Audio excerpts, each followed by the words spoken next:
घटनेच्या पाठीमागे आहे? या माझ्या बीड जिल्ह्यातील केज तालुक्यामधील मसाजोग या गावचे सरपंच जे आहेत संतोष देशमुख यांचा आता डायरेक्ट मृत्यू झालेला आहे.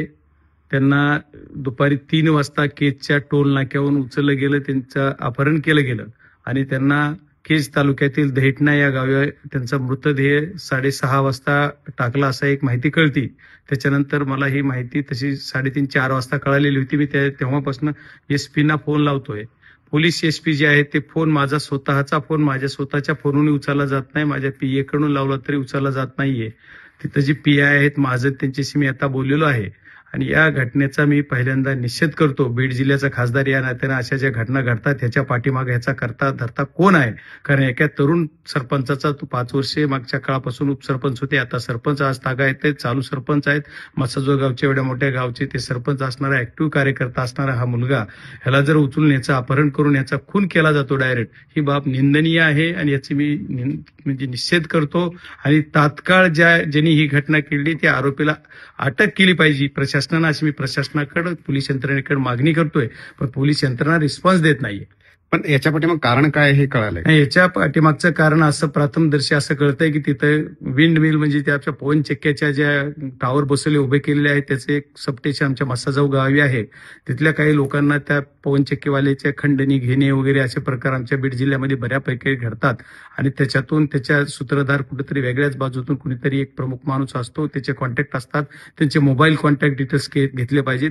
मी उद्याच्या हाऊसला सुद्धा हा विषय कसा उचलता येईल हे बघणार आहे आणि हे पवन चक्केच्या वादातून खंडणी रूपातून त्याचा खून केलेला आहे. बर, परंतु हे पॉलिटिकल म्हणजे की राजकीय याला काय अँगल आहे असं वाटतंय का? नाही, याला राजकीय अंग नाहीये, पण राजकारणीची प्रवृत्ती ह्याच्या पाठीमागे आहे. राजकीय अंग असायचं काही कारण आहे? राजकीय आज कुणाचं सरकार आलं, कुणी सत्तेत येतात म्हणून जर आमच्या लोकांचे खून केले जात असतील तर ती बाब अतिशय निंदनीय आहे. कारण याला राजकारणाचं वळण देण्यासारखा विषय मला नाही वाटणार, पण राजकीय शक्ती नक्की या गोष्टीच्या पाठीमागे आहे. यांनी पाठबळ द्यायचं काम करतात.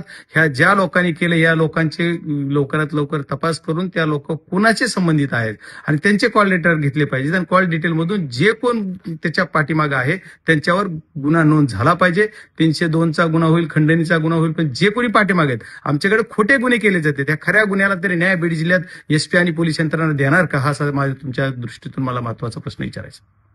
याच्या पाठीमागे सत्ताधारी मधले कोणी आहेत का? नाही, मला याच्या पाठीमागे कोण आहे असं आज प्रथमदर्शी मी दिल्लीत आहे, आज मी महाराष्ट्रात पण नाही किंवा माझ्या जिल्ह्यात पण नाहीये. मी आज सेशन चालू असल्यामुळे इथे दिल्लीत आहे, त्याच्यामुळे मला याच्या पाठीमागे कोण नाही. पण ही एवढी कुणाची ताकद वाढती म्हणजे ही कसं एवढी डेअरिंग यांच्यात येते या लोकांमध्ये की डायरेक्ट उचललं जात आहे दिवसा दुपारी.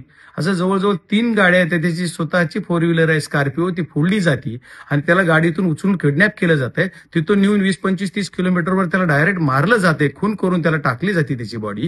म्हणजे एवढी डेअरिंग वाढती ही कुणाच्या तरी वरदास्ता असल्याशिवाय करायची डेअरिंग नाहीये. ही बीड जिल्ह्यातलं हे बिहार करायचं काम या लोकांनी केलेलं आहे. त्याच्यामुळे याला कुठंतरी कंट्रोल झाला पाहिजे. पोलीस यंत्रणेनं लवकरात लवकर याच्यावर कंट्रोल करून ही जो काय कायदा सुव्यवस्थेचा प्रश्न निर्माण माझ्या तालुक्यात होतोय ह्या सर्व गोष्टीला लवकरात लवकर हँडल केलं पाहिजे आणि पोलिसांनी लवकर खरा तो गुन्हेगार समोर आणला पाहिजे, ह्याच्या पाठीराख्याला सुद्धा समोर आणलं पाहिजे.